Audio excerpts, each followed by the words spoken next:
Have you ever found yourself thinking, maybe I need a different job? Maybe you're frustrated.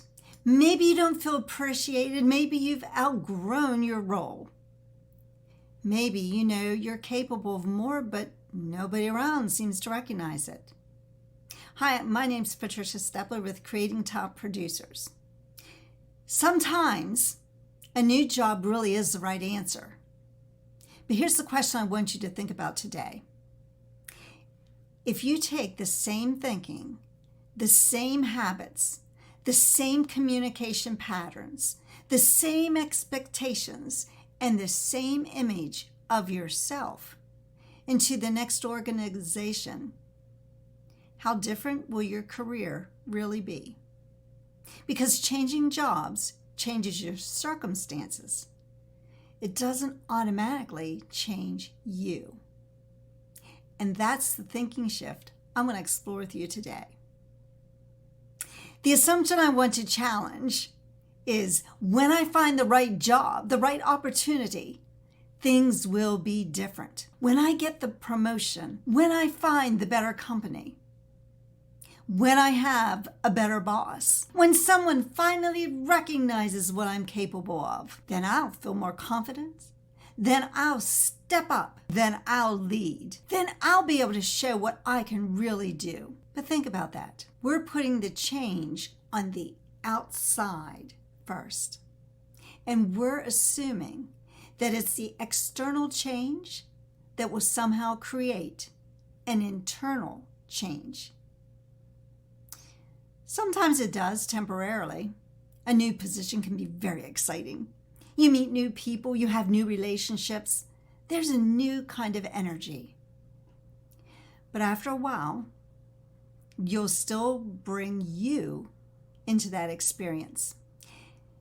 That's why two people can work in a very similar circumstance and have completely different experiences.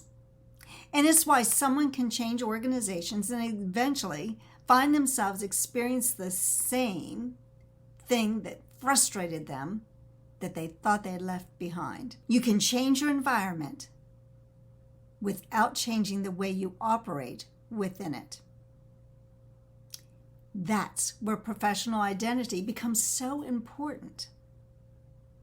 So let's look at these three insights. 1, your career is bigger than your job. We tend to define ourselves professionally by things that are temporary, such as, I work for so-and-so.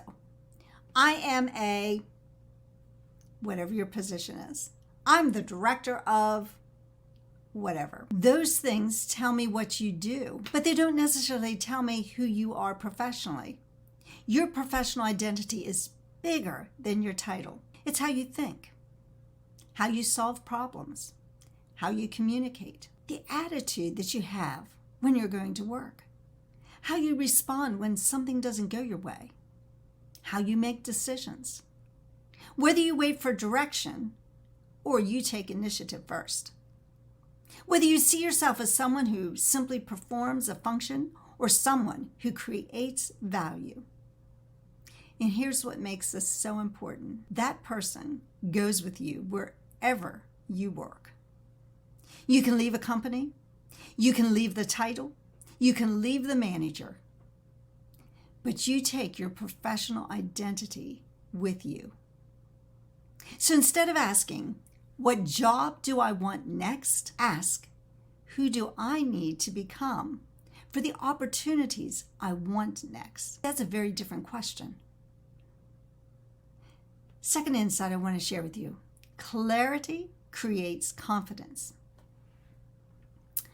I often hear people say, I'd go after that position if I were more confident, or even if I felt it was more qualified.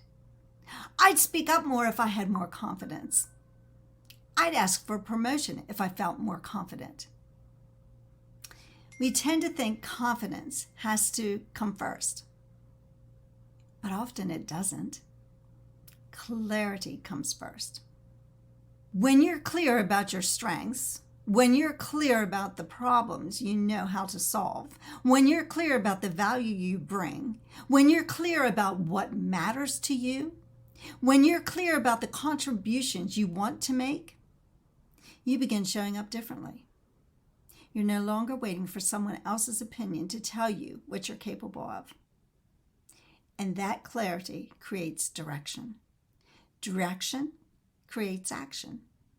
And action brings the building of confidence. Think about someone who walks into a meeting knowing, I understand this problem. I know how I can contribute. Compare that with somebody sitting in the same meeting thinking, I hope they think I'm qualified enough to be here. Same meeting. Possibly the same skill level. Very different professional identity. Confidence isn't always something you find before you act. Sometimes it's something you build because you've become clear enough to act. Insight number 3, prepare before the opportunity appears. Here's another career assumption. When I get the opportunity, I'll be ready. When they make me a leader, I'll start developing my leadership skills. When they promote me, I'll start thinking more strategically. When I get into senior management, I'll learn how executives communicate. But what if we reverse the order? What if opportunity often appears because you've already begun becoming ready for it? Start leading before someone gives you the title. Start thinking strategically before you're sitting at the executive table. Start strengthening your communication before you're responsible for the team. Start solving bigger problems before they're written into your job description.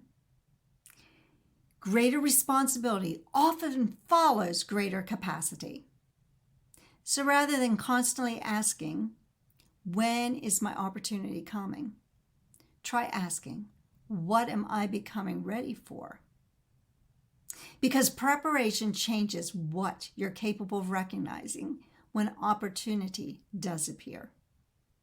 So the opportunity may already be there. And here's something else I want you to consider. Your next opportunity may not necessarily be another job. We tend to think career advancement means leaving something behind. But your next opportunity might be a project nobody has stepped forward to lead, a problem nobody has solved, a relationship you need to develop, a conversation you've been avoiding, a skill you need to strengthen, a larger responsibility you could begin assuming, an opportunity to become more visible, or simply a different way of showing up in the role you already have. When you've convinced the opportunity exists somewhere else, sometimes we stop seeing what's possibly right in front of us. And again, that doesn't mean you should never leave.